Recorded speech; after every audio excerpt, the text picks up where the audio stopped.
it's become a bit of a thing. We're hearing reports of it from all over the place. Morning, everybody. Nice to see you here. I did get quite a few apologies for today. I think poor timing because of end of financial year, unfortunately. Everybody seems very, very tied up. But what people have said to me is that they'd look out for the recording. And they'll catch up with it in that way. But I think it's just a bit unfortunate with well, we all know what it's like at end of financial year. You need 28 hours in every single day to get through it. So I've just popped the record button on, so you'll see the red button in the top corner. We will upload it, and Adam's going to help out with that. Adam, aren't you? Get it online. So we'll send that out to all the participants, regular participants and members of this group. So even if people aren't here, they will be accessing the recording and getting involved outside as well. Today's session is all about volunteering. So we've had several of these meetings so far, and what we've done at each point is we've taken the feedback from your sessions and your input to craft the agenda for upcoming sessions. And volunteering has just really stood out to us over the last 6 to 8 months. And we've got 3 speakers here today, and just as a bit of context, what we're hearing from members from this group and also from the deliverers group is that volunteering has become kind of the standard method of sustainability for a lot of change behaviour programmes. But actually, how do we engage those volunteers? How do we retain them? How do we make it so that they're part of the strategic framework of what we deliver, rather than that sort of add-on line that will create sustainability through volunteers? So what we've done is we've taken that feedback from members. We've gone out and we've got some absolutely brilliant examples of volunteer stewardship and strategic volunteer management. They're going to speak to you today and talk you through some of the things that they've learned and some of the best practices that they're engaged in. So I'm going to hand over quite swiftly because we've got loads and loads to talk about. If you do have questions, the speakers that will join us are from Natural England, NCBS and ACOM. And if you wait till the end of their presentations, and then we'll do some questions at the end of that. So without too much further ado, as it were, I'm just going to share the presentation. Not that there's masses in it, to be honest, because most of that is coming from our speakers. We keep the partnership themes on at the beginning of every meeting, just so that you know what was expressed as a group that you were interested in learning more about and talking about. And this is the lowdown of the agenda. So we're going to hand over firstly to Natural England, to Sarah. Sarah's got loads of great examples and information about volunteers and success around strategic priorities. So I'm going to stop sharing my screen because Sarah, we've already tested your tech and we know your screen sharing works, don't we? So I'll hand over to Sarah, and Sarah will just take us through the next 20 minutes. Can everyone see the presentation okay now? Brilliant. Actually, I'm presenting with Noor, so Noor's gonna just introduce us briefly first. Hi everyone, thanks so much for coming along today to hear a bit more about the insights into volunteering. So we're just going to be talking about a little bit from our direct work, and then we're going to be talking about an example from one of our partners. So for anybody who isn't aware of who Natural England are, we're the government's advisory body for the natural environment, and our health and environment roles are quite strategic roles, and we often work with and through partnerships on the ground to support spread, scale and inclusivity of green social prescribing, and trying to support the join up between health planning and nature recovery. So I'm just going to hand over to Sarah just to chat a bit about volunteering within Natural England. So over to you, Sarah. Right. Yeah. Hi again. So we decided to focus on sharing 2 topics with you today. And the first is about a project called Nature Buddies that you may have already come across. And the second's about volunteering through one of our close partners, Forestry England, because there's some really local related projects and examples to draw on from them. So neither of those are directly related to volunteering with Natural England. So we wanted to just include a very quick mention to say that Natural England does host volunteers. So I've just included a very brief slide about that to say, you know, Natural England does value volunteers and aims to give them a really good experience, and they're committed basically to ensuring that it doesn't displays paid roles and adds value to the work that paid staff do. So in total, there's over 2,000 volunteers across England, in Natural England. They come from lots of different backgrounds and are involved in a variety of roles, such as volunteer bat roost visitors, which sounds very exciting, student placements, office-based research, and practical tasks, such as on national nature reserves. So just an example, volunteer bat roost visitors carry out roost visits on behalf of Natural England under a licence at the request of the Bat Conservation Trust. And they're some of the most skilled and specialised volunteers in Natural England. So often, because of the work, I think often there's a lot of student placements and things like that within Natural England. So it can be a little bit specialist. I think just to say there's key things in place to enable safe, effective and sustainable volunteering within Natural England, including lots of policy and procedures around it, an induction, there's training, there's a supervisor that's assigned, so there's a supervision structure and volunteer recognition policy and perks attached. There's a volunteer promise which sets out clear expectations from everyone involved. So I think those things give the structure needed for it to be safe and effective and sustainable. Just also to mention that Natural England staff have 3 allocated days per year that we can use for volunteering. So I've just popped in a picture of an example from that. So just moving on to what we actually want to focus on today. The first of those is Nature Buddies. I wanted to give a really brief introduction to it. It's a project that Natural England's been leading on and which I've been really closely involved in. And I hope that I can share some insights from the project that might be useful in a broader volunteering context. So the pilot project emerged in response to what we learned about the barriers that individuals face in being able to access green social prescribing through the GSP pilots, including Green Space in Nottingham and Nottinghamshire. So the barriers, range from things like anxiety and fear through to issues with infrastructure like transport and getting to events. So the learning developed through the GSP pilots and then through this work, as well as discussions with a wide range of stakeholders, has been fed into a Nature Buddies toolkit. So I've included the link to that on the slide, and the hosting page is NASP, National Academy of Social Prescribing.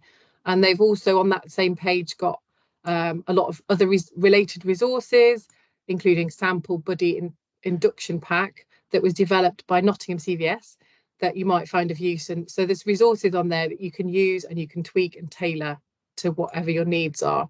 So that will hopefully be of some use to some of you. So we're currently also working in partnership with Nottingham CVS to run some training.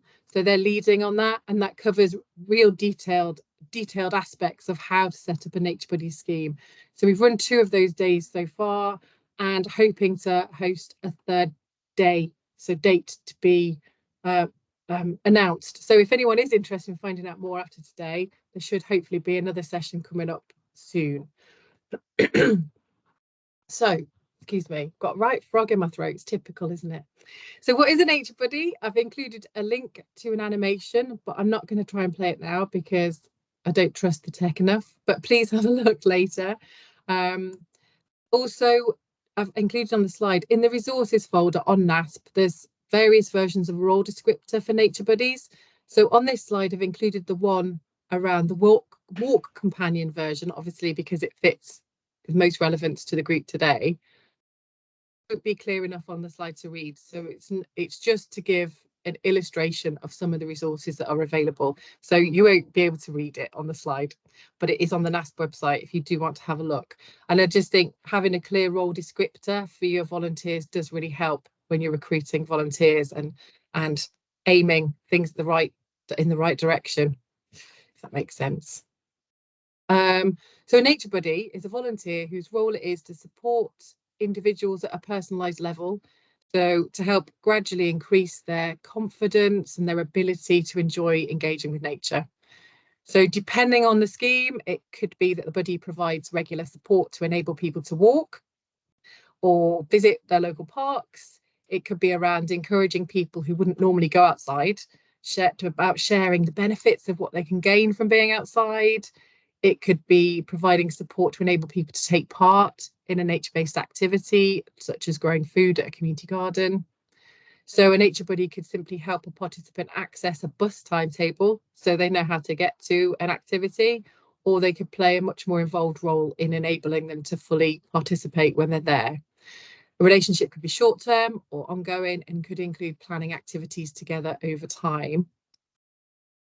So from the training and the toolkit, I've collated lots of bits and pieces from the learning that I thought might be helpful to consider in a more broad volunteer context.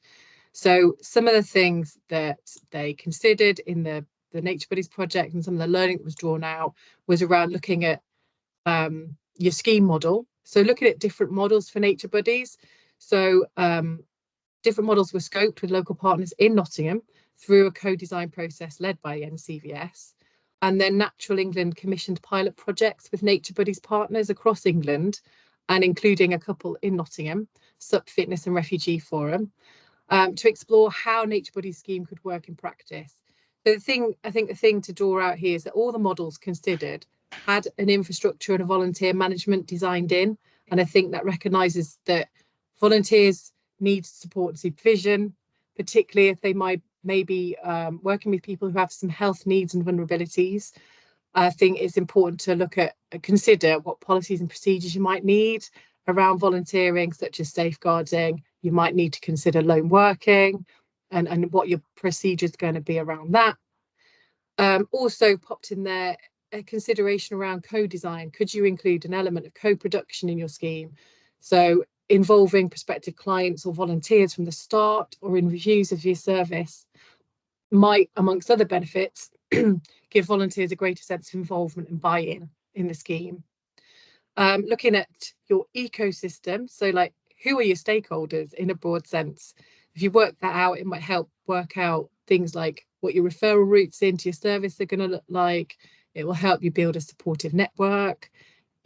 Will help with partnership working. So it could even enable you to put collaborative bids in for funding with other partners, for example. And also it might help you find your volunteers if you've got a bigger, more joined up network. So think about your ecosystem and looking at making a case. So what are your local health priorities? What are the main societal issues around you that you want to ensure? So it can help with pitching your service correctly, really, and define who you might be able to target for things like funding. Funding is likely to be an important consideration because there's likely to be things that you might want to cover with some funding. It doesn't have to be a massive amount, but things like admin costs, resources, expenses, you might need to pay for DBS checks for your volunteers. And then also a consideration of evaluation. Think about how you might want to evaluate your scheme, because I think finding a way to measure the impact of your scheme will give you really valuable data about the benefits of your scheme, and then in turn help with long-term sustainability and putting additional funding bids in and things like that. So that was bits and pieces that I thought may be useful in a wider volunteer context that have drawn out from the Nature Buddies learning. As I say, I think considering the benefits of your scheme in a really wide perspective can help realise the full value of your project. So for Nature Buddies, that includes benefits for the participants themselves. So that is going to be things like improved health and social contact. But then there's benefits to the organisation, benefits to the referrer, benefits to the community in a wider sense, and benefits to the natural environment in terms of Nature Buddies. So there are lots of benefits you can draw out from all of those. On this slide, I've highlighted the benefits that have been drawn out for the Nature Buddy themselves, so the volunteer. This slide comes from the induction resource for Nature Buddies that I mentioned on NASP. So it's worth really thinking, well, what's your selling point really? This can help you with your USP for recruiting your volunteers. If you can say, well, you're going to gain some really good experience. This is going to be really good for your health and well-being. This is a chance for you to enhance your social connections and be part of something meaningful. That can help you when you're looking to recruit and retain your volunteers. And I think consideration about what benefits the role you are offering intrinsically brings, but then also thinking about whether you can offer extras like training, additional benefits, any perks that you can offer can help you attract and retain volunteers. So the induction pack template for Nature Buddies includes information about things like boundaries and expectations of the role. So I think having an induction can be a really useful structured thing to provide to help people engage in that volunteer role. Being able to offer training will make your volunteering much more attractive. It also may be crucial in ensuring the projects run safely, like safeguarding, for example. Thinking about additional resources that might help the volunteers in their role. So some examples included in the Nature Buddies induction pack are emergency contacts for around supporting someone who might be in a mental health crisis, or prompt sheets for nature connection. So those extra links and resources to help the volunteer do their role well and feel supported in doing their role well.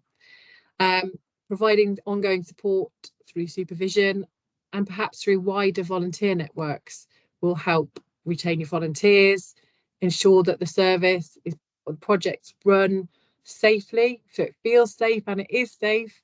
It will support volunteers' development and help them feel valued, and it give them a wider sense of purpose and community. So, as I said, there will hopefully be another training date. So if you're interested in finding out a little bit more, have a look at the NASP website, and in due course, there should be another date for training available. But right now, I am going to hand over to Noor to look at our second example. Hi, everybody. So one example that we wanted to talk today about of a successful and quite unique volunteer scheme is the Shadow Ranger volunteer scheme hosted by Forestry England. And it's been running for about 15 years now, alongside their usual volunteer roles at various sites across England. And when me and Sarah were chatting about, who we wanted to talk about today, we thought this might be quite a nice one, because I got experience of being a shadow volunteer ranger myself several years ago when I was studying for my master's.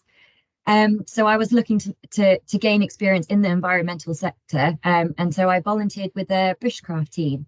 And it was a really memorable and inspiring experience. So I'm really pleased to be able to share this with you today. So what is the Shadow Ranger volunteer program?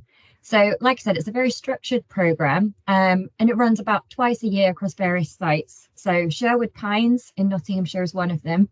Other places are things like Hicks Lodge, Cannock Chase, and it's very focused around giving people practical skills and experience that are needed to within a career in conservation. Or it might be for somebody to consider their options if they want to take further education. So the volunteers actually shadow the staff during their placements, and these placements run for about 1 to 3 days a week for a period of about 6 months.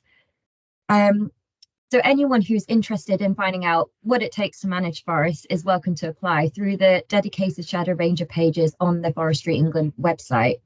And that recruitment is open between 4 to 6 weeks, like I said, twice a year.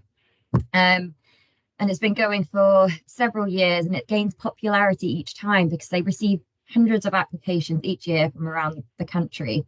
So it's a really, really popular scheme.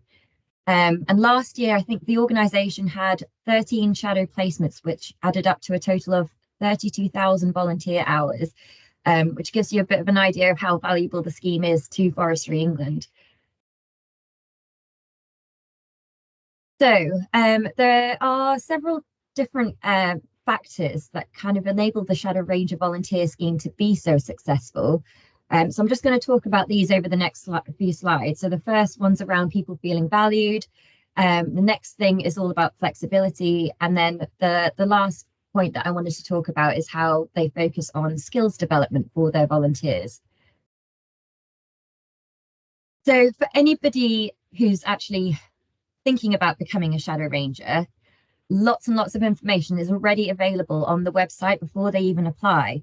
So people have a really clear idea of what to expect and what they're going in for. So there's even short little videos, which are really useful in this day and age for people to see exactly what it's like, what people have got out of the scheme, and what kind of things are involved.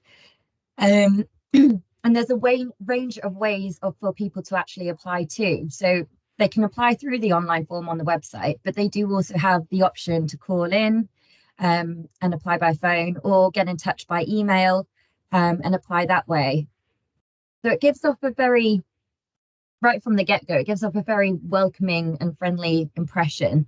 And it's really clear on the website that there's no specialist skills that are needed, or any sort of prior knowledge required.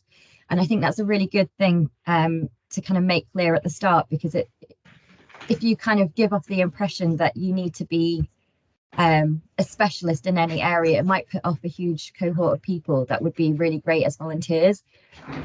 So the only thing that they say is required is a genuine enthusiasm about wanting to enter the sector. So things like resilience and readiness to learn are considered much more important than any prior knowledge. And when people do apply, the application is almost quite like when you're applying for a paid role. You get a formal yet quite a relaxed interview, and once someone's successful, you get a full induction just like you would in a professional role. And in that induction, you're embedded within the organization's culture right from the start. So you're also given all the equipment, tools, uniform, everything that you need to carry out the role with ease. And that makes these volunteers feel like they are already part of the team. You know, they're not a kind of separate thing on the side. They are already included within that organization, just like their paid staff. So, you know, you also get other benefits like free parking on site, which might not seem like much, but I think, you know, that could be really important for some people in terms of, you know, getting there, because some of these sites are quite remote anyway.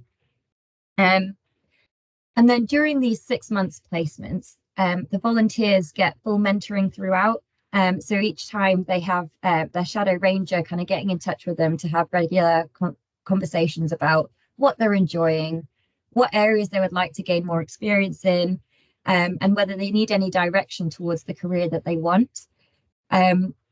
So it's not necessarily about what the organization needs, or not just what the organization needs. It's more about what the volunteer actually wants to learn during their placement and what skills that they want to develop. So lots of care and attention is given to the interests of volunteers. And so by doing that, they actually build meaningful relationships between the staff and the volunteers. So that really helps with retention of them as well. And another thing that makes volunteers feel really valued is the offer of away days and the opportunity to take part in special events. So a lot of the time in certain sites that they hold like live music events, like I think they're called Forest Live. And when I was a shadow for the bushcraft team, I was given the opportunity to take part in public events that were you know, members of the public would attend at a cost, but I was able to attend for free. So there were things like a foraging walk led by the late Patrick Harding, who was a big fungi expert. So that was absolutely brilliant. And I also had to go at willow weaving, so I was able to take my own basket home. So it's really nice that they are able to kind of offer things back to their volunteers that make them feel really valued and special. So the other point I wanted to talk about was flexibility. So different types of volunteer roles available cover a really huge range of potential careers within the environmental sector. So depending on what you're interested in, you could be a Shadow Ranger that's involved in community outreach, or you could be more involved in the kind of practical conservation and forest management side of things. And during these placements, volunteers are also given the option to gain experience with other teams and areas. So you're not necessarily kind of stuck in the one that you applied for 6 months prior. You know, you do have the opportunity to get involved in other aspects of the business as well. And what kind of roles are available at the time of applying is completely dependent on the capacity of staff within the various teams at the different sites. So there's no obligation for the staff either to give up their time to be part of a Shadow Ranger scheme unless they've got full capacity to do so.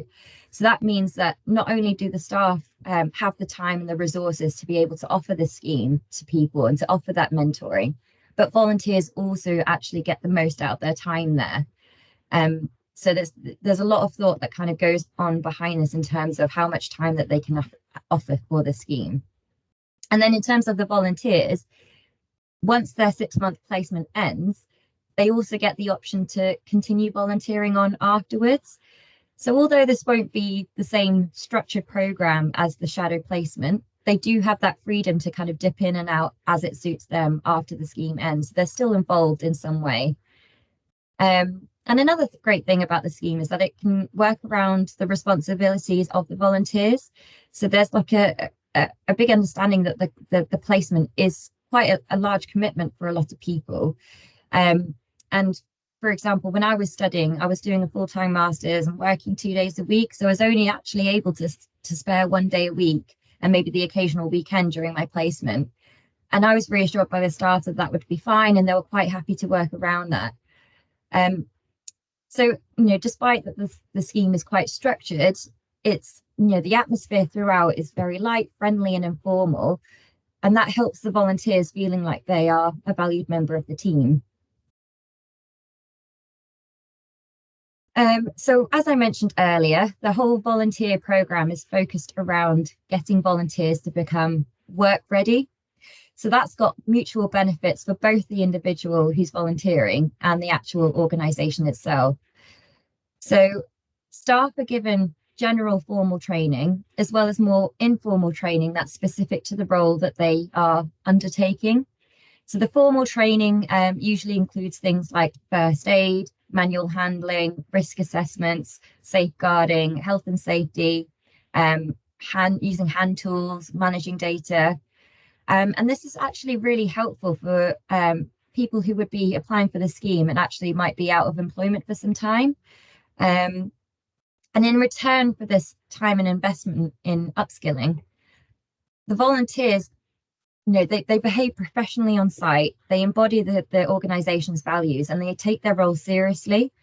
So quite a lot of these volunteers within the Shadow Ranger scheme go on into paid roles within Forestry England, because they've got the experience, they know what it's like, they've already got the skills that they need for that specific organization.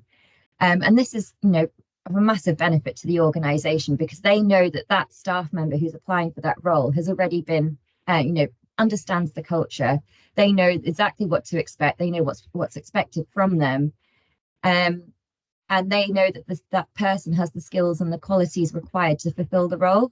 So it makes the whole recruitment process for that paid role much easier, and that also helps to recognise the valuable positive contribution that the previous volunteer experience has enabled. So it works both ways, because the wider sector benefits as well.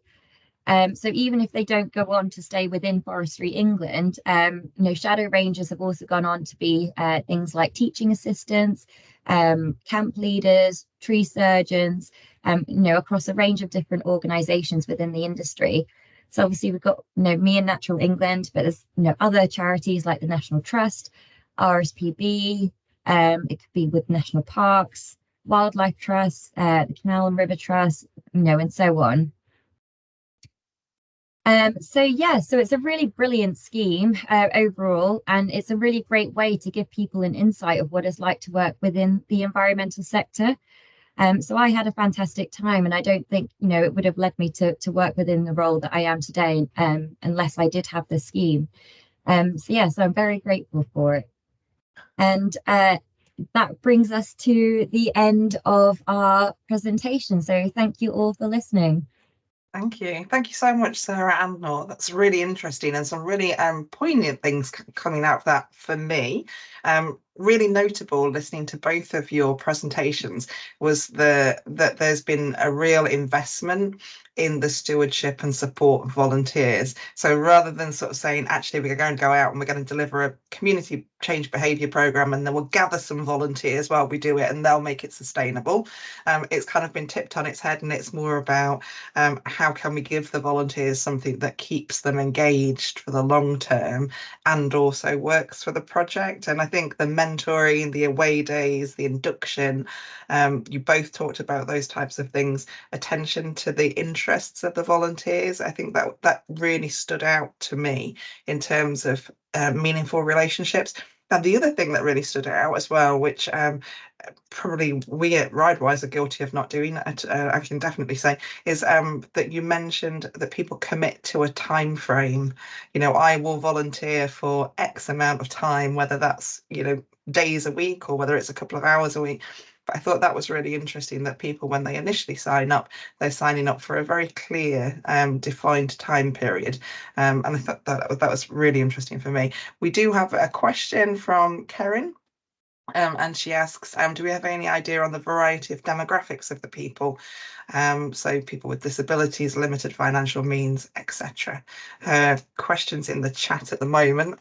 I don't know whether we have time to kind of go into it in too much depth, unfortunately, because of the time that we've got for this meeting. But I wonder whether Noor or Sarah, you might be able to answer that. So in terms of the actual Shadow Ranger scheme, like I said, it's, you know, across England, so it's at different sites. But if you're interested in, you know, the particular one that's going on in Sherwood Pines, I don't know about the demographics myself of people kind of going into those schemes, but I can put you in touch with the volunteer managers there, and somebody that works within inclusion around Sherwood Pines. So potentially they may be able to kind of dig out some information for you about that if you are interested, Karen. Thank you. Does anybody have any questions for Sarah or Noor on the presentations that we've just heard? Which means it was all very clear and concise and self-explanatory. That's brilliant. Thank you so much. Okay, well, thank you both for the input into your presentation. I know you did lots of work in advance, and that was really helpful, and hopefully people took as much from it as I did. I was squirreling away writing lots and lots of notes while you were talking. So thank you both very much for your time and input. I am going to move swiftly over to Willem. Willem's from the NCVS, and he's going to talk to us about volunteer stewardship and retention and the whole world of volunteering, I think, in a 15 to 20-minute nutshell, hopefully. Yeah, absolutely. Yeah. I'll hand over to you, Willem, if that's okay. Yeah, absolutely brilliant. Thank you. Yeah, so my name's Will, or Willem. Either's fine. I'll try not to take too much time because I think Helen wants to do some bits at the end as well. But there's plenty of time for questions. Well, there should be time for questions as well. But like Helen said, yeah, I'll just run over lots to do with volunteering. So I'm the volunteering coordinator for a charity called Newark and Sherwood CVS. So a CVS is a type of charity that you see all over the country, and we support. So all separate in our own, but we support the voluntary sector. So anything to do with volunteering, we support, and I'm the volunteer coordinator. So volunteering is my thing. So really quickly then, who we are as a charity. So we don't just support volunteering for other organisations. We have volunteering opportunities ourselves. So we run a few projects where we, one for example, the Butterfly Project, which you can see a few pictures in there, is a group and a befriending project for people who are at end of life care or have a long-term illness. So we recruit volunteers to support with anything non-medical. So it could be having a cup of tea with them or shopping. We run a project as well called Door to Door, where people use their own vehicles to transport people around the community. Could be for medical appointments, or it could be something like shopping. And then we bring together different organisations and do networking as well. So we do a whole range of things, and we support other people with volunteers, but we also have our own volunteers that we need to recruit and manage as well. So what I'll do is I'll talk to you about volunteering and give you some tips that you might be able to use for your own projects or your own organisations. There is a lot that I could talk about volunteering. I could go on for hours and hours and hours. So this will be a little bit of a whistle-stop tour. So if there's anything that you'd like me to go into a little bit more, or if you'd like me to point you to the place to find it out, please let me know. Either if we don't have time, just email me. That's absolutely fine. So as a CVS, we have the Volunteer Centre Quality Accreditation, which not many CVSs have across the country yet, which just shows that we're good in all areas of being a volunteer centre. So I think a really, really important thing to look at is when you're thinking about using volunteers is all the different reasons why do people volunteer. Because as you can imagine, there's a huge range of types of people that do volunteer, and they all come with different reasons to do that. So I think this is important because when you're thinking about having volunteers and you're thinking about how do we create a role that volunteers will want to do, you really need to look at why people are wanting to do it. And it's not always as simple as, well, someone just wants to gain more experience, because actually most people that are volunteering are retired, and they aren't really that interested in gaining professional development. But then for some people, and like we've seen in the brilliant examples we've had this morning already, some people are really interested in professional development. So it could be people trying to get experience to get into a working career. It could be because they're trying to support something that is meaningful to them. It could be as simple as they want to meet other people. We find that a lot. It could be to represent other people, contribute to the local community, change something for the better. I think that's a big one for this community of people looking at walking and activity, using their skills and experience to help others. Now, I think this one's really important, using skills or experience, because I think sometimes as volunteer managers, we assume if we've got someone with certain skills because of their job, that they might want to do that in volunteering. So I think it's important to not always do that, to think actually, does that person want to do something slightly different to their full-time job, and do they want to use their skills in a slightly different way? So doing something completely different or new, like I just said, and then some people it's just learning new skills. So like I said, this is really, really important to think about when you're looking at doing volunteering in your projects or organizations and you're trying to sell it. Think about who are the people you're trying to attract and what would their reason be for wanting to do your role. And then at the same time, thinking about why should you use volunteers. I think some people have make the mistake of using volunteers because they think it's just really easy, and it's an easy way of just sustaining their project, or an easy way of filling it. But actually, volunteers can actually benefit you quite a lot, other than just being volunteers. So recruiting volunteers can actually add a lot of value to your organisation, the work that you do. Volunteers' skills and experience and knowledge will build on the resources that your organization already has. So if you've already got some amazing people in your organization, you might even be able to expand that even more by using volunteers. So volunteers can help you reach a wide range of people, which is really, really important, I think, for us as a group. If we're looking at changing our communities, if we're using volunteers, the likelihood is those volunteers will come from the communities that you're working in. So they'll know those communities really well, and they'll know have some local knowledge that you might not have. Including volunteers can help individuals find employment. I think we've seen that in the previous examples as well, and can improve health and well-being, which I think for this group of people is a really, really big benefit. And if we're thinking about funding for projects, most funders, including people like the National Lottery, really want you to have well-being on your application now. So it's really important that if you're using volunteers, you can say, well, we're improving the health and well-being of those people. And volunteers, of course, bring new opinions and ideas which can support you in your work as well, and they can provide things like feedback for your projects for the next one. So for managing volunteers, I think we have actually just seen a really good example with the shadow volunteering with the Forestry England, which actually manages their volunteers really, really well. But I think you can break down managing volunteers into an interview stage, which we'll talk about a little bit more in a moment, an induction stage, and then thinking about supporting volunteers. And usually best practice for that at the moment is a lot of regular catch-up sessions, and then really important, which a lot of people seem to forget about, is ending a volunteer role as well, which is really important for sustaining volunteering, and I'll explain a little bit more about that in a moment. I think we've just seen in the chat though, Oldest volunteer is 73. Yeah, brilliant. So that 73-year-old is probably not too interested in getting into work.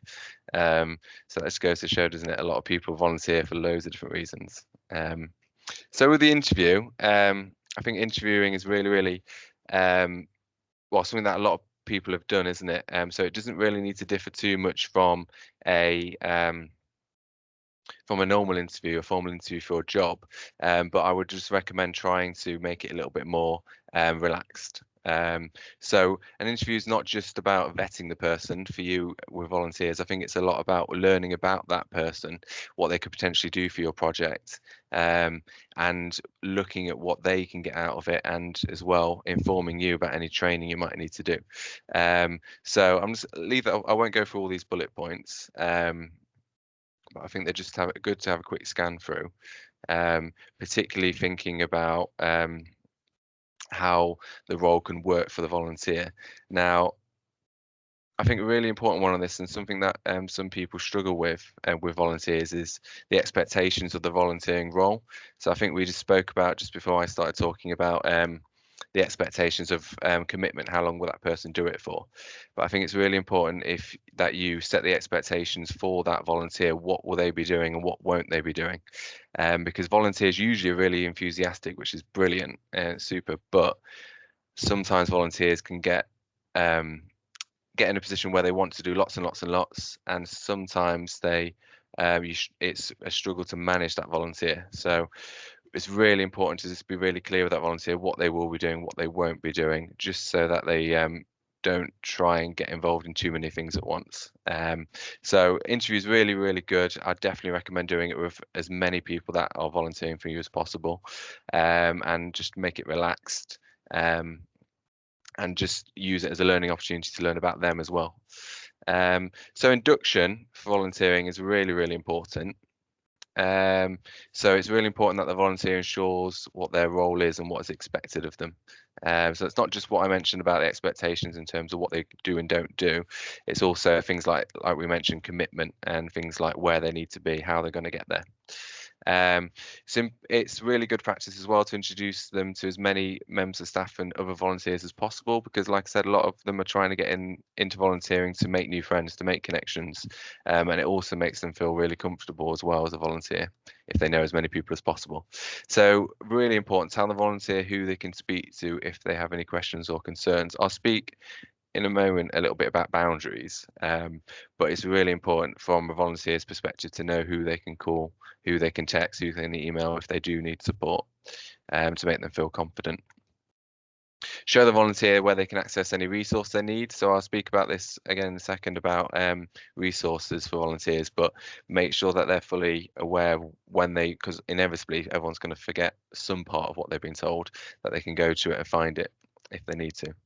And then expenses is important for a lot of volunteers, because you really want to try and make sure that your volunteers don't incur any costs when they're volunteering for you, if you can help it. So really be clear on what the your policy is for expenses, which again I'll speak about a bit more in a moment, because it's an important one. And if possible, can they shadow other members of the team? Can you buddy them up with another volunteer, which I know a lot of volunteering opportunities do? Could they shadow you as a member of staff to make sure they feel fully confident to do it? So make sure, in terms of resources, make sure the volunteer has access to your policies and procedures that are relevant to them. Make sure your organisation's volunteer agreement is available. As well, your histories and values as a organisation, so they know that they can embody that and they understand it. And the complaints procedure, because unfortunately there are times when volunteers do need to complain, and the different aspects of the volunteering role. So a lot of this doesn't really need to be different to the policies and procedures that you'd have for a paid member of staff. You just need to make sure you go through it and change it from paid members of staff to volunteer, just to avoid the volunteer later on trying to claim that they should have been paid for something.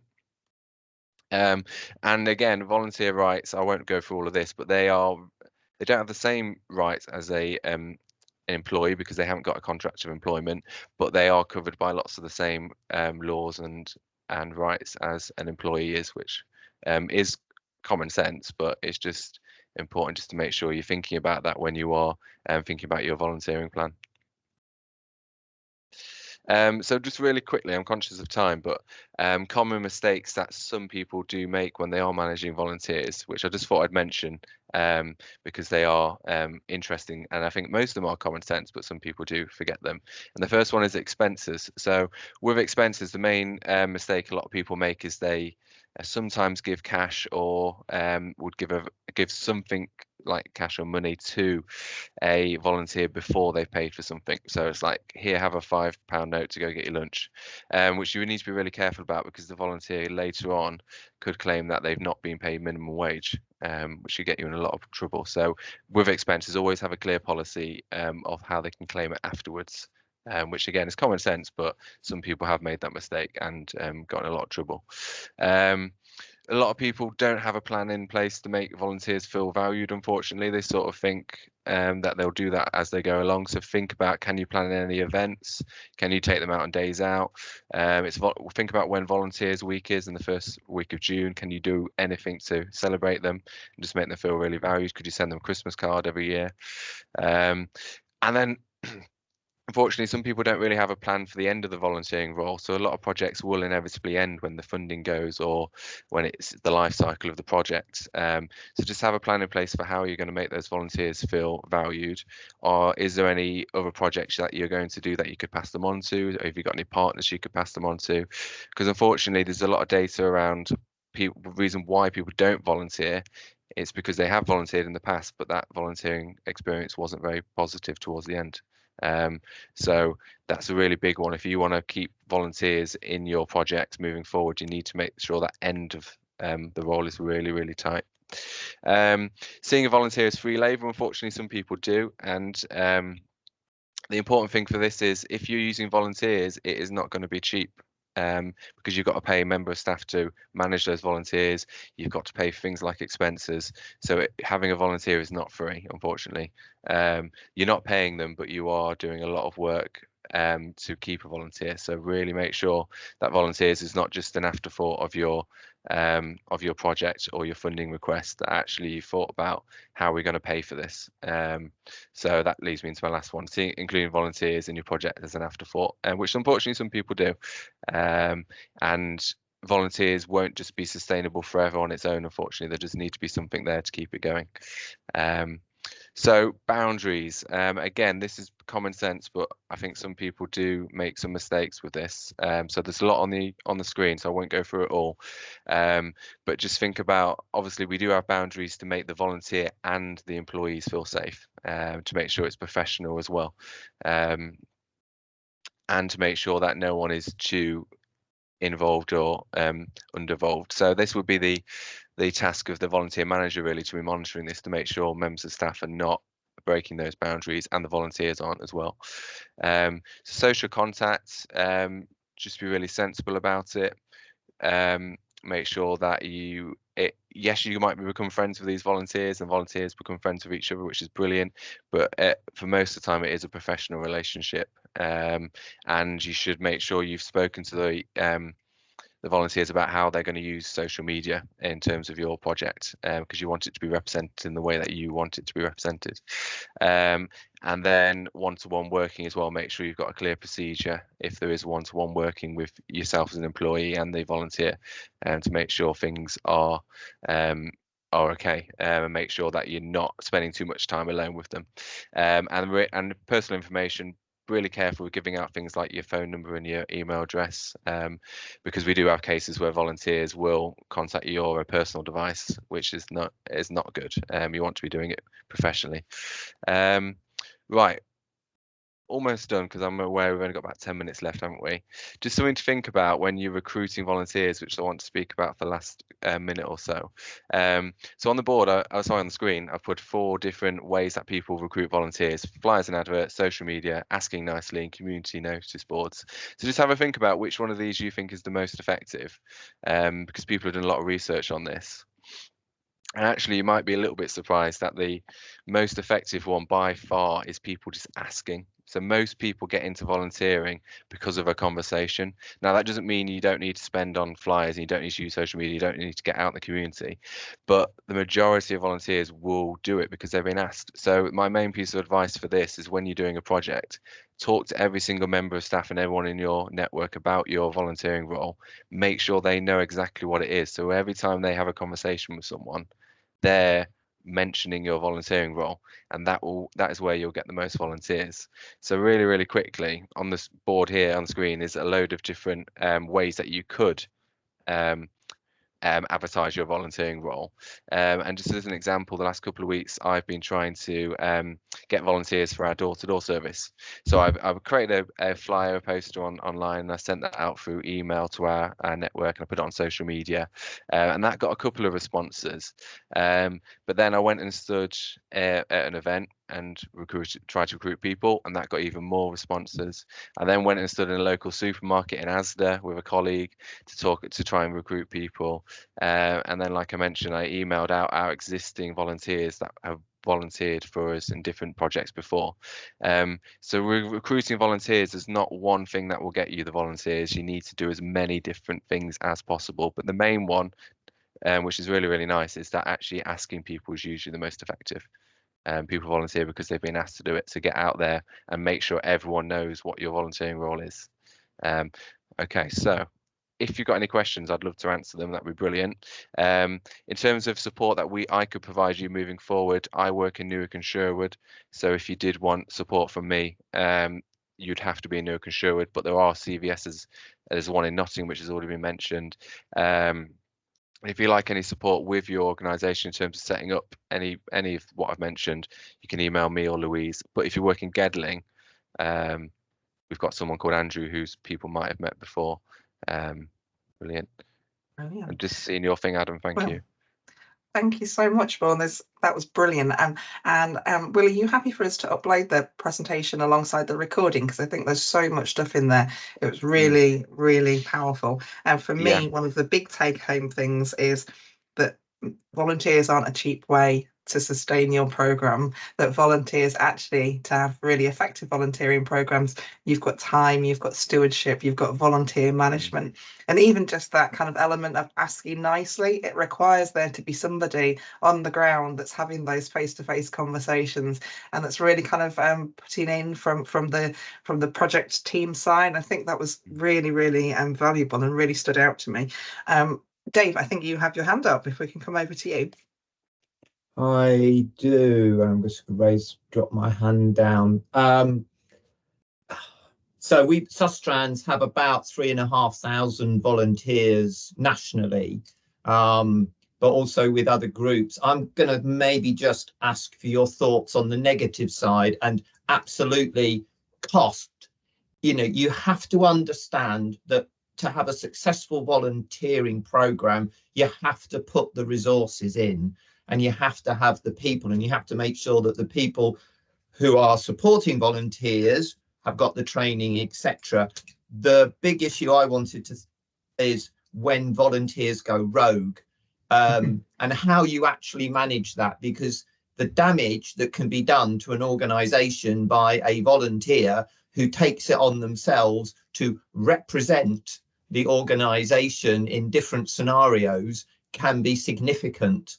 And that is one of the things that we've certainly had to deal with. And sometimes, depending on how you manage it, if they are then unhappy, they then get it, then they double down on that. So, and I'm sure that most of the organizations here can think of examples, and it's how you use the vetting process. And as I say, that management of that volunteer, which is why that resourcing element that you've emphasized so strongly is so critical, is that you're constantly checking in with them, and that you have a procedure in place to actually go, whoa, no, you can't be going to and putting that on social media or making these sorts of statements. I don't mean to sort of like, but there is that side of it. And we put an awful lot of time and effort into recruit, and I would say the majority of our volunteers, maybe they come once or twice, and then you put a lot of time and effort in. When you get a good one, brilliant. It's like gold dust. You just want them to. but there is also that dark side as well. Yeah, absolutely. Absolutely, yeah. I think there's some really important points there, and I did go through it quite quickly, but the sort of expectations and the procedures in the beginning is so important to setting what they can and can't do and what they should and shouldn't be doing. But and it is difficult, and ending a volunteering role is never nice. And I know exactly what you mean, because you can stop someone from volunteering, you can say you're not volunteering, but then do they turn malicious and do they start saying things about you? But really good points there. Fabulous, thank you. I know we're really tight for time today because we've got kind of lots crammed into the meeting. If you do have questions outside of this and that you've not been able to ask, please feel free to pop it on an email to me, and I will field them to the speakers so that we can still get some input, because I know we're quite tight on getting through things. We are very near to the end, and I'm going to just pass over to Georgie at ACOM. Georgie's joined us just for the last couple of minutes of the meeting today to just flag up some new information about health walks. Georgie, can I come over to you if that's okay? Yeah, no problem. I don't know if you had a copy of the slides that you can pop on screen, if possible. I do have. Georgie, if you can. I'll introduce the project. Yeah, I had some problems with the font. There's something strange with the font, so I'll in the background try and open see what it you up. can do. Yeah, wonderful. So hi everyone. My name is Georgie Carpenter. I work as a senior transport planner at ACOM alongside my colleague Daniel Godfrey. He's been doing the majority of the work on our Health Walks project and also created the slides, which is why I don't have access to them. So he obviously couldn't make the call today. So I'm afraid you've got me instead, but I'll do my best. So our presentation is just a quick overview of some active travel resources which we have available to members of the public, including community groups and volunteering organisations. So the resources could be of particular interest in sort of a social prescribing context, as well as mechanisms through which to enhance mental health and wellbeing amongst volunteers. So I know we're aware of the time, so I'll just crack on without the slides for now, which I think they'll be made available later. Yeah. So ourselves and Nottinghamshire's Public Rights Away team, we've been working on a project to develop a series of health walks to promote and encourage walking amongst the community to address health issues, both physical health and also mental well-being. So the project's ongoing, but we currently have walking leaflets available for various areas within Nottinghamshire. So off the top of my head, I think it's West Bridgeford, Stapleford, Mansfield / Sutton and Ashfield, Worksop. So each document sort of contains a map showing the walk itself, as well as walking instructions and information about the walk, for example, whether it's wheelchair accessible and how long the walk takes to complete on average. In addition to these health walk documents, there's also the routes and rides leaflets, which we have available. These show a series of routes for walking and cycling across Nottinghamshire, which again are varying distances and difficulties. So yeah, just on screen at the moment are the health walk documents, and then on the next slide are the routes and rides. So if we pop to the final slide, if possible. So all of these resources are currently available via the Travel Choice website, which is using the link on screen. For those of you who aren't aware of it, Travel Choice is Nottinghamshire County Council's sustainable travel brand. There's lots of information on that website about different sustainable travel options, including walking, cycling, public transport use and car share.